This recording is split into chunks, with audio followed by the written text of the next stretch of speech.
Bienvenidos al canal educativo de la Escuela Militar de Medicina de México. El día de hoy vamos a sumergirnos en un tema de una complejidad enorme, pero también fascinante: la fisiopatología de la depresión resistente al tratamiento, o como la conocemos, la TRD. La idea es que juntos podamos sintetizar el conocimiento actual desde sus bases genéticas y epigenéticas, hasta las puramente neurobiológicas, para construir un entendimiento mucho más sólido, mucho más profundo de esta condición. Muy bien, esta es nuestra hoja de ruta. Vamos a empezar con la realidad clínica, lo que vemos en el consultorio. De ahí nos vamos a ir desglosando la arquitectura genética y cómo el ambiente modula nuestros genes. Después exploraremos el fallo sistémico, este binomio de inflamación y neuroplasticidad. Veremos su correlato anatómico en el cerebro y finalmente cómo todo esto nos está llevando, afortunadamente, hacia un nuevo paradigma terapéutico. Y para empezar, hay que dejar algo muy claro. La TRD no es nomás una depresión difícil o un simple fallo al tratamiento. No, para nada. Estamos hablando de un subtipo neurobiológico bien definido con una arquitectura biológica que le es muy propia. Clínicamente, la definición es estricta. La TRD se define por la falta de respuesta a por lo menos 2 ensayos terapéuticos con antidepresivos y, ojo, administrados de forma óptima, tanto en dosis como en tiempo. Y su prevalencia es muy significativa. Afecta a un 20 hasta un 30% de los pacientes con trastorno depresivo mayor. Esto, por supuesto, se traduce en un riesgo de suicidio mucho más alto, tasas de recaídas elevadísimas y, por supuesto, una carga socioeconómica desproporcionada. Ahora sí, pasemos a la genética. Y aquí hay que quitarnos de la cabeza la idea de un solo gen de la depresión. No va por ahí. La resistencia al tratamiento es en realidad un fenotipo poligénico, o sea, es el resultado de una interacción muy compleja de múltiples variantes genéticas que van sumando sus efectos. Y es justo aquí donde la genética se pone interesantísima. Vemos cómo polimorfismos muy específicos en las vías monoaminérgicas se ligan directamente a la resistencia. Por ejemplo, ciertas variantes en el gen SLC6A4, que codifica para transportador de serotonina, o en el gen HTR2A, su receptor, pueden predecir una respuesta pobre a los ISRS. Y lo mismo pasa con cambios en el gen COMT, que es clave para las catecolaminas. Estos se asocian a una mala respuesta, por ejemplo, a la terapia electroconvulsiva. Pero la historia no termina en los neurotransmisores, para nada. Se extiende a los sistemas que regulan la neuroplasticidad. Pensemos, por ejemplo, en el gen del BDNF. Una variante muy estudiada, el alelo MET, se correlaciona con menores niveles de esta proteína neurotrófica. Y esto se asocia con una respuesta más pobre a tratamientos como la ketamina o la RTMS. E incluso, fíjense, con atrofia del hipocampo. A esto le sumamos variantes en los sistemas de glutamato, como en el gen GRIN2B, que también incrementan el riesgo. Ahora, demos un paso más allá del código genético estático y hablemos de las modificaciones epigenéticas que son dinámicas. Esta es, literalmente, la interfaz donde el ambiente, y en especial el estrés en etapas tempranas de la vida, puede llegar a reescribir la forma en que se expresa nuestro genoma. Básicamente observamos 3 mecanismos centrales. Primero, la metilación del ADN.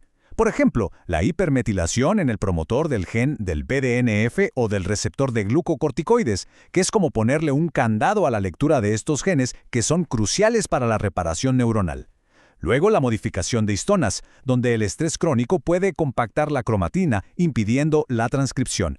Y finalmente, la desregulación de los microARNs, que alteran toda la maquinaria de regulación post-transcripcional. Bueno, y todo esto que hemos visto, cómo se traduce a nivel sistémico, pues nos lleva a un fallo sistémico. Y en este modelo, la inflamación crónica no es solo un síntoma, es un mecanismo activo, un detonante que provoca el colapso de la capacidad adaptativa del cerebro. La hipótesis inflamatoria es muy clara al respecto. Postula que niveles elevados de citoquinas proinflamatorias, como la interleucina 1 beta, la interleucina 6 y el TNF-alfa, son los verdaderos motores de la resistencia. Estas citoquinas, de hecho, secuestran el triptófano y lo desvían de la producción de serotonina para llevarlo hacia la vía de la quinurenina, que produce metabolitos neurotóxicos. Esto, a su vez, induce resistencia a glucocorticoides y frena la expresión de BDNF, bloqueando de raíz la neurogénesis.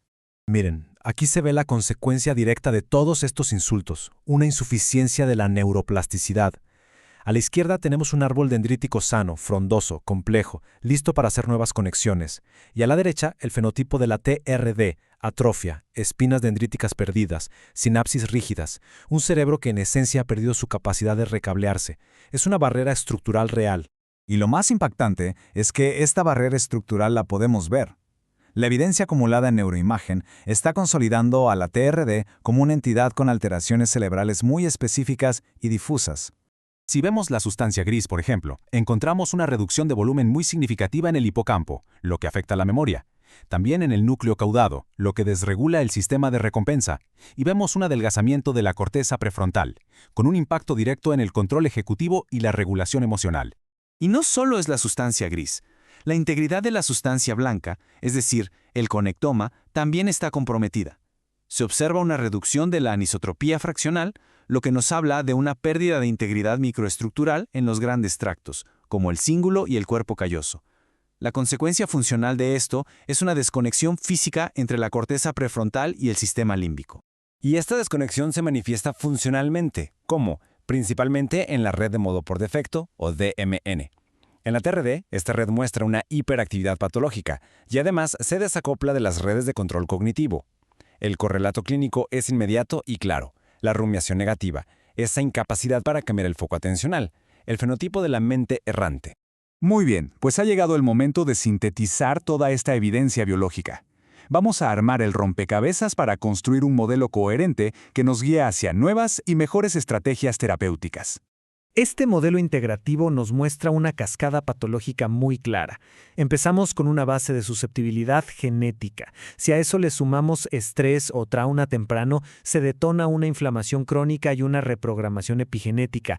Todo esto bloquea la neuroplasticidad, lo que resulta en atrofia estructural y desconexión funcional que culmina, finalmente, en el fenotipo de la depresión resistente. Vemos, pues, que es un fallo sistémico en toda regla. Y este nuevo entendimiento, por supuesto, cambia todo el paradigma. El objetivo ya no puede ser un simple balance químico. El objetivo ahora es una remodelación estructural. Por eso, tratamientos de acción rápida como la ketamina, que activan las vías de mTOR y BDNF-TRKB, o las técnicas de neuromodulación, tienen tanto sentido, porque promueven directamente la sinaptogénesis y buscan restaurar la conectividad frontolímbica, atacan la raíz del problema. Entonces, ¿cuáles son los mensajes clave para llevarnos a casa? Primero, que la TRD es un subtipo neurobiológico distinto, con una arquitectura biológica muy clara.